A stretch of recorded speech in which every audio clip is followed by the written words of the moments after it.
반갑습니다, 여러분. 반갑습니다. 예. 와. 자, 성경에 나오는 유대인들은 지금으로 말하면 기독교 교인이라 할 수 있는데 보니까 늘 재앙이 있었어요. 애굽 때는 노예로, 또 바벨론, 아수리올 때는 포로로, 그리고 또 로마 때는 속국으로. 왜 그런 재앙들이 계속 있었는데, 첫 번째, 왜 그들은 교인이었는데 재앙이 있었을까요? 한마디로 말해서 다 있었는데 가장 중요한 복음을 상실했기 때문입니다. 그들은 성경 말씀을 아주 집중을 했어요. 근데 복음 없이 성경에 집중하다 보니까 율법주의에 빠진 거예요. 또 그들은 기도를 많이 했어요. 근데 복음 없이 기도에 빠지니까 신비주의에 든 거예요. 결국 복음 상실하니까 재앙이 오게 된 것입니다.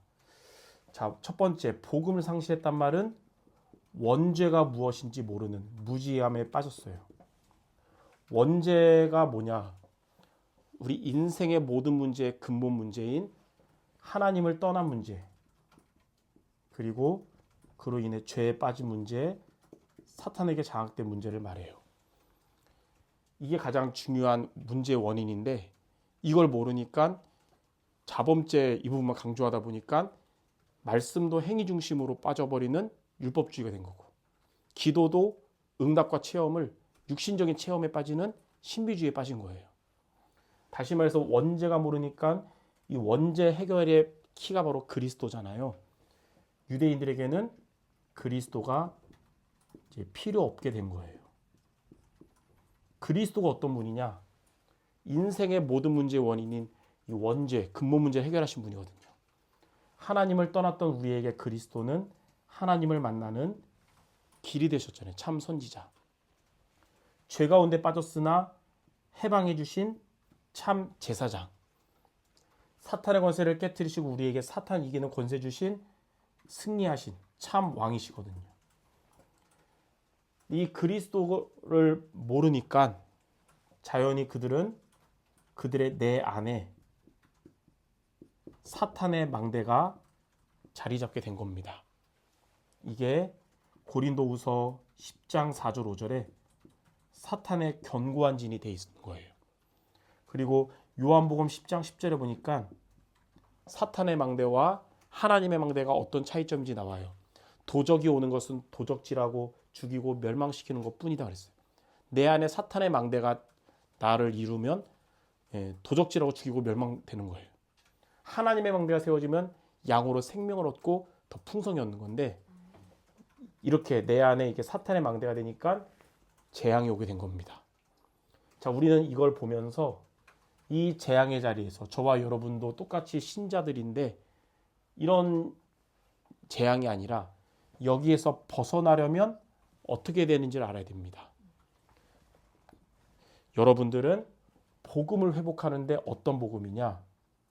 오직 복음을 회복해야 돼요. 그냥 복음은 복음이 아니고 오직 복음이 진짜 복음이거든요. 예수님이 마태복음 16장에 보면 베드로가 주는 그리스도시요 살아계신 하나님의 아들이라고 고백했어요. 예수님이 기뻐하시며 축복을 줬는데 20절에 왜 본인이 그리스도인 것을 그때 당시에 사람들한테 말하지 말라 그랬냐? 예수님을 그리스도로 알고 믿지만 이들이 예수님 볼 때는 아직 이들은 오직이 아닌 거예요. 그래서 예수님은 오직 되게 하려고 제자들 중에 베드로와 야고보와 요한 셋을 데리고 마태복음 11장 1절에서 8절에 보니까 높은 산으로 데려갑니다. 이 세 명 데리고 거기서 예수님이 변형되셨어요. 얼굴은 진짜 빛같이 희고 옷도 하얗게. 그리고 그 자리에 그 성경 보면 알겠지만 모세와 엘리야가 내려왔어요. 의미가 있거든요. 그래서 예수님이랑 셋이서 대화를 하는 거예요. 근데 베드로와 야고보와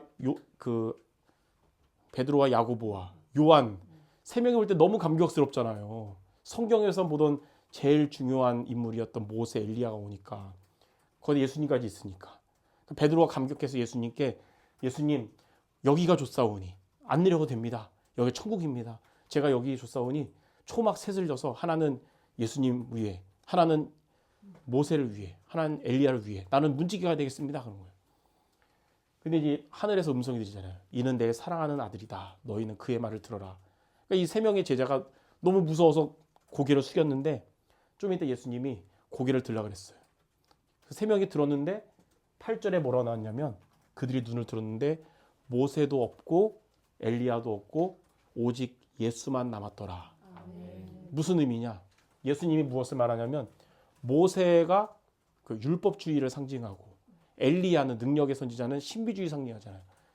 율법주의도 아니고 신비주의도 아니고 오직 복음이 돼야 된다는 거예요. 그래야 재앙에서 벗어난다는 거예요. 그거를 메시지를 주려고 그들을 높은 산, 변화산으로 데려간 겁니다. 여러분들도 다 예수님이 그리스도라는 사실을 알고 믿고 있는데 어떻게 하면 내가 오직이 될 수 있습니까? 복음이 나에게 오직 될 때 우리는 재앙의 자리에서 세계복음화의 자리로 바뀔 수 있거든요. 그래서 오늘 말씀을 통해서 오직 복음되는 세 가지를 미션으로 붙잡는 한 주간이 되야겠습니다. 자, 첫 번째는 여러분이 예배에 승리하는 것이 오직 복음되는 비밀이에요. 예배 승리한단 말은 뭐냐? 똑같이 예배 자리에 왔다가 가는데 어떤 사람은 예배 승리했고 어떤 사람은 예배 실패하거든요. 예배를 통해 하나님이 주시는 말씀을 붙잡으면 예배 성공한 거고요. 앉아 있었지만 말씀 못 붙잡으면 예배 실패한 거거든요. 그래서 로마서 10장 17절에 보니까 믿음은 들음에서 난다 했어요. 그 믿음이 뭐냐? 오직이 되는 믿음인데 그 믿음은 들음에서 나고 들음은 그리스도의 말씀으로 말미암느니라. 그러니까 예배를 통해 그리스도의 말씀을 우리가 들을 때 오직 복음 되는 거예요. 그래서 우리가 주일마다 어쩌면 습관적으로 주일마다 교회 가서 예배 드리잖아요. 근데 이것은 반복이 아니고 각인이다. 오직 되는 각인이다. 이렇게 아셔야겠어요. 그리고 여러분이 예배를 통해 말씀을 받으면 그 말씀은 히브리서 4장 12절에 나온 것처럼 살아있는 레마의 말씀. 우리의 혼과 영과 관절 골수를 오직되도록 해주는 말씀이에요. 그래서 첫 번째로 여러분이 예배 승리가 오직 복음되는 첫 번째 비밀이고요. 두 번째는 뭐냐면 말씀을 하나님의 말씀을 우리가 마음에 담아야 됩니다. 그때 이 말씀의 능력으로 오직이 되게 하세요. 우리는 오직되지 못하게 하는 많은 세상에 방치되어 있거든요. 전도서 7장 21절에 보면 사람들이 하는 말들을 마음에 두지 말라. 왜냐하면 사람들의 합리적인 말이지만 오직되지 못하게 하는 거거든요. 그래서 그 들을 수 있지만 마음에 담으면 안 되거든요. 우리는 시편 119편 11절에 보니까 내가 주께 범죄하지 않기 위하여 주의 말씀을 내 마음에 두었나이다. 그러니까 여러분은 사람들의 말이 아니라 복음의 말씀을 마음에 담아야 돼요. 그때 오직되는 거예요.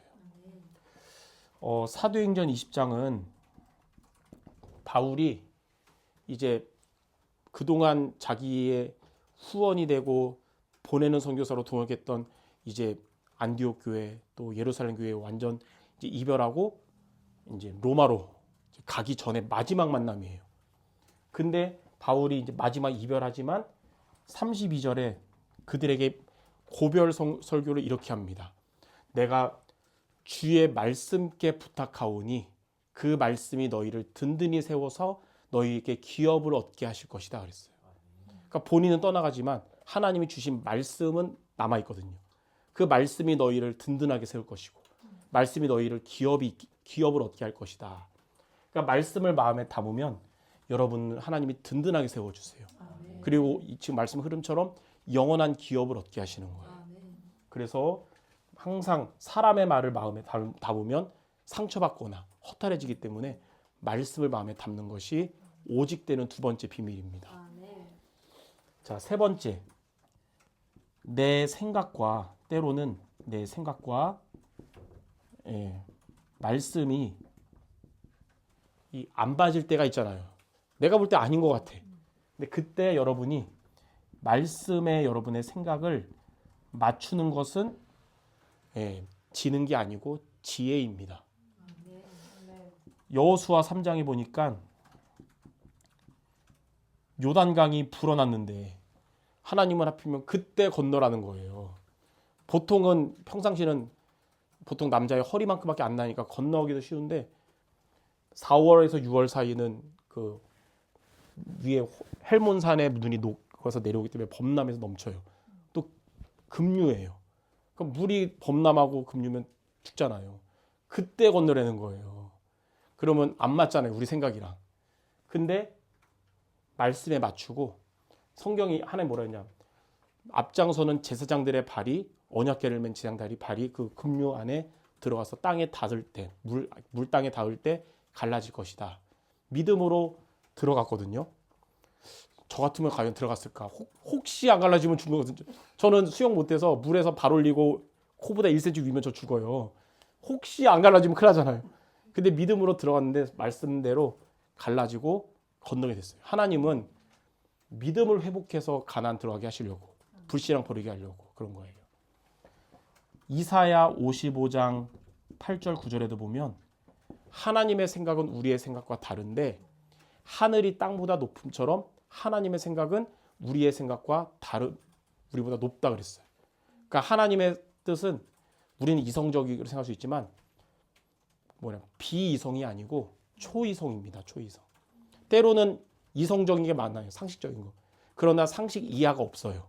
다 상식 이상이기 때문에 내 생각 안 맞으면 믿고 따라가는 게 지혜입니다.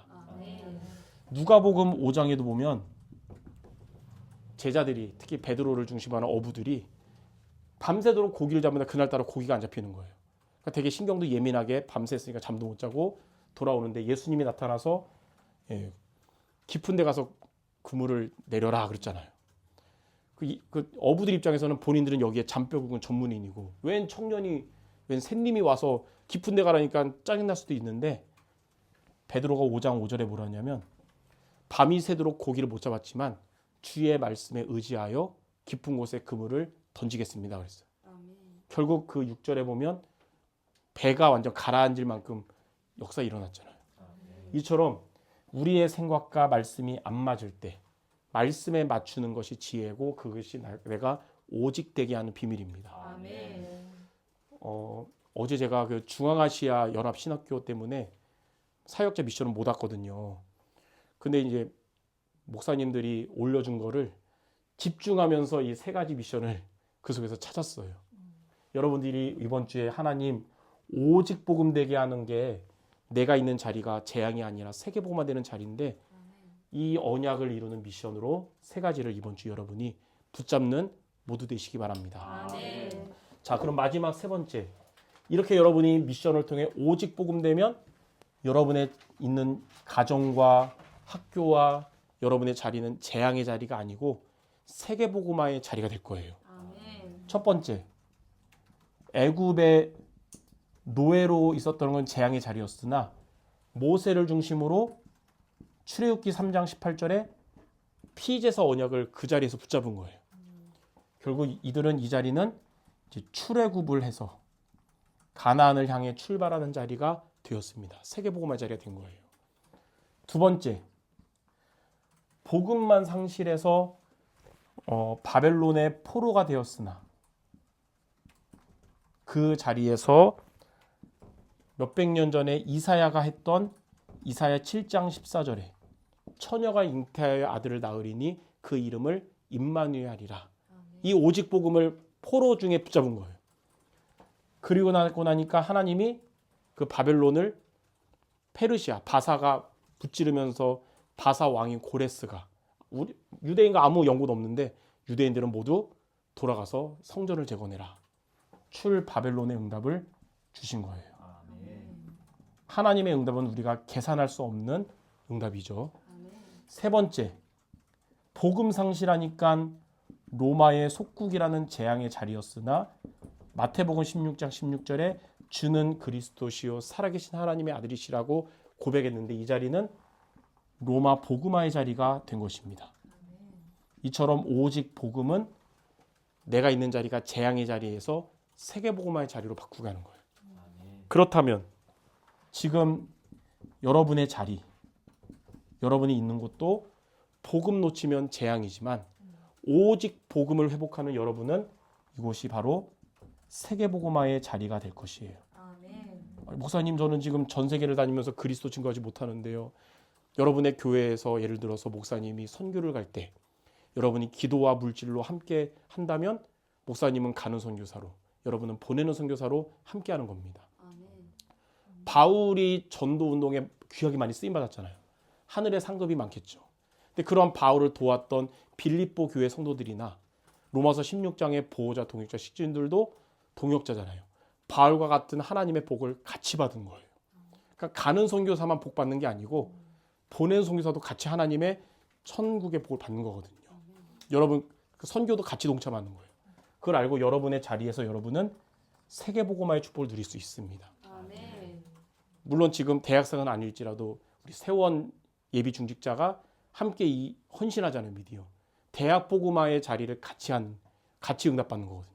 마찬가지로 여러분의 자리가 이렇게 세계 복음화의 자리 되도록 이번 한 주간 오직 복음의 미션에 도전하는 모두 되셔서 이 언약이 미션으로 이어지고 미션이 말씀 성취로 이어지는 모두 되시기를 주님의 이름으로 축원합니다. 아멘. 기도하겠습니다. 하나님 아버지, 복음 상실로 인해서 재앙 가운데 있었던 유대인이었지만 오직 복음을 회복할 때마다 그 재앙의 자리가 세계 복음화의 자리 된 것처럼 우리 렘너트들과 사역자들의 자리가 늘 오직 복음 안에서 세계 복음화의 자리, 대학 복음화의 자리가 되게 하여 주옵소서. 아멘. 예수 그리스도 이름으로 기도드립니다. 아멘. 아멘.